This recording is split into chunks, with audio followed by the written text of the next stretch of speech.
오늘 우리에게 주시는 하나님의 말씀은 다니엘서 3장과 4장 두 장의 말씀입니다. 먼저 3장입니다.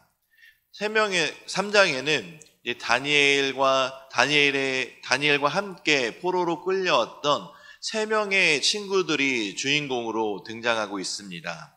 바로 하나냐와 미사엘과 아사랴에 대한 이야기가 나타납니다. 이 장에서 느부갓네살 왕은 금신상을 만들도록 명령하며 또 그 금신상에게 절하라 명령하고, 이 명령을 듣지 않고 금신상에 절하지 않은 자들을 풀무불에 던지도록 조서를 내리게 됩니다. 그러나 이러한 조서 속에도 불구하고 하나냐와 미사엘과 아사랴 이 3명에는 낙성식에도 참여하지 않으며 금신상에도 절하지 않게 됩니다. 이에 불만을 품을 갈대아 사람들이 이들을 왕에게 고소하게 됩니다. 자신의 명령을 따르지 않은 것에 화가 난 느부갓네살 왕은 이 3명을 자신 앞에 불러들여 그들에게 다시 금신상에게 절하면 죽이지 않겠다라고 약속하며 자신이 만든 금신상에게 절하도록 다시 한번 명령합니다. 그렇지만 그들은 바로 앞에서 왕이 자신들에게 명령함에도 불구하고 그 왕의 명령을 거절하게 되는 모습을 보게 됩니다. 이에 분노한 왕은 결국 3사람을 풀무불 속에 던지게 됩니다. 그 맹렬히 타오르는 풀무불 속에서 오히려 하나님의 보호하심과 구원을 받게 되는 놀라운 기적의 모습들이 나타나게 되죠. 또한 그 모습을 지켜보며 초자연적인 하나님의 구원하심을 본 느부갓네살은 감동하여 하나님을 다시 높이고 이 3명의 지위도 높여주게 되는 모습을 보게 됩니다. 느부갓네살 왕이 두라 평지에 세운 금신상에 엎드리지 않았던 이 3명의 친구들은 바로 풀무불 속에서 죽임을 당하지 않고 살아나오는 것은 하나님을 향한 신실함과 믿음을 지킨 이들의 믿음 덕분이었습니다. 이들을 지키시는 분은 우상과 차원이 다른 전능하신 하나님이시며, 사람이 만든 우상은 아무것도 아니지만 하나님께서는 살아계시고 역사하시며 천지를 창조하신 창조주 하나님이시기 때문입니다.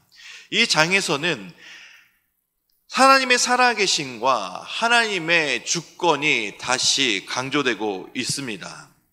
이 세 친구의 믿음은 바로 그리하지 아니하실지라도의 믿음입니다. 우리는 하나님이 우리를 맹렬히 타는 풀무불 속에서 능히 건져내시고 또 왕의 손에서도 건져내실 수 있는 분이시지만, 그렇게 하지 아니하실지라도 왕의 신들을 섬기지 않겠다라고 하는 이 믿음은 바로 하나님을 향한 절대적인 믿음, 신앙이 있었기 때문이었습니다. 이들에게 있어서 하나님은 정말 살아계신 하나님이셨고 이 세상을 창조하신 창조주 하나님이셨음을 확고히 믿는 믿음이 있었기 때문에 이들은 결코 우상에게 절하지 않는 신앙의 기계를 지킬 수 있었던 것이었습니다. 바로 우리는 이런 그리하지 아니하실지라도의 믿음, 이 믿음을 우리가 본받아야 합니다. 하나님은 우리의 삶을 주관하시고 이끄시고 인도하시는 하나님이십니다. 그 하나님이 우리의 삶을 인도하시기 때문에 우리의 삶에 펼쳐지는 모든 것들은 바로 하나님의 주권 아래 있음을, 그리고 하나님의 인도 아래 있음을 우리는 항상 믿으며 그 하나님을 믿음으로 바라보는 삶, 그 삶이 바로 우리들의 삶이 되어야 합니다. 4장입니다. 4장은 흔히 조서로도 번역되기도 하지만 왕의 어떤 명령도 그 4장 안에 포함되어 있지 않기에 조서라기보다 공적 서신으로 보는 것이 옳습니다. 따라서 이 4장의 큰 틀은 서신 형태로 구성되어 있고 내용은 느부갓네살의 독백 형식의 이야기체로 구성되어지고 있습니다. 1절에서 18절은 느부갓네살 왕이 자기 자신이 꾼 꿈을 1인칭으로 진술합니다. 그러나 19절 이하에서 특히 28절에서 33절까지는 느부갓네살이 자신에 관하여 기술을 할 때 3인칭 화법을 사용합니다. 다니엘서의 저자인 다니엘이 이 느부갓네살의 공적 서신을 받아보고 그 서신을 내러티브 기법을 활용하여 사장의 내용을 기록한 것으로 보는 것이 타당합니다. 이런 이야기체의 사장의 내용은 또한 묵시 문학적인 성격을 지니고 있습니다.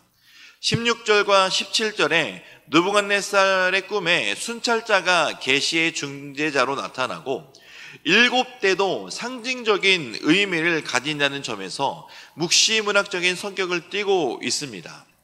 또한 이 사장은 앞으로 보게 될 7장 이후에 본격적으로 나타나는 묵시문학적 환상과 연관되고 있기 때문에 이 사장의 내용은 바로 이야기체로 구성은 되어 있지만 묵시문학으로 보는 것이 좋습니다. 그래서 이 사장은 5장과 함께 중심축을 구성하여 이방은 느부갓네살과 벨사살에 대한 기록을 담고 있습니다.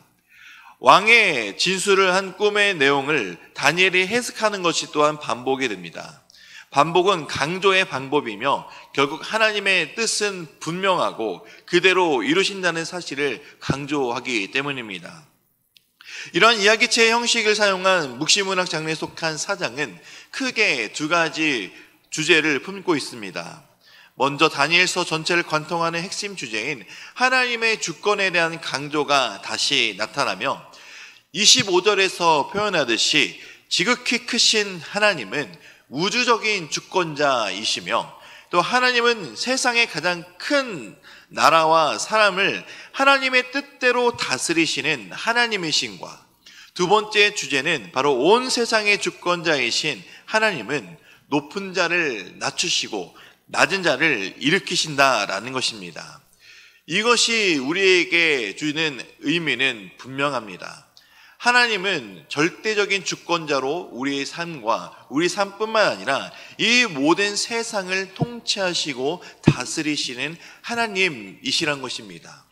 이 세상을 주관하시는 하나님의 주권을 믿고 인정한다면 우리는 겸손해질 수밖에 없습니다. 하나님 앞에 그렇기 때문에 늘 겸손하고 낮은 자로 살아가야 합니다.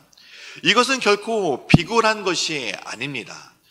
지극히 크신 하나님을 섬기는 자들의 바른 모습, 하나님을 믿으며 예배하는 자들의 올바른 모습이 늘 하나님 앞에서 겸손하고 낮은 자로 살아가야 한다라는 것이 바로 우리들의 모습이 되어야 됩니다. 결코 우리는 이렇게 낮은 자로 살아갈 때 주눅들 필요가 없습니다. 왜냐하면 하나님께서는 겸손한 자와 낮은 자를 반드시 높이시는 하나님이시기 때문입니다. 그렇기 때문에 우리는 이 세상을 살아가면서 겸손하며 낮은 자로 또 하나님을 예배하며 주님만 의지하는 삶을 살아갈 때 하나님이 우리의 삶을 주관하여 주실 것이고 인도하여 주실 것이고 함께하여 주실 것입니다.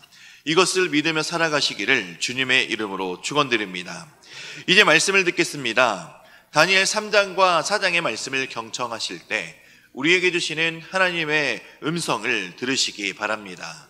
주의 말씀은 내 발의 등이요 내 길의 빛이니이다. 아멘.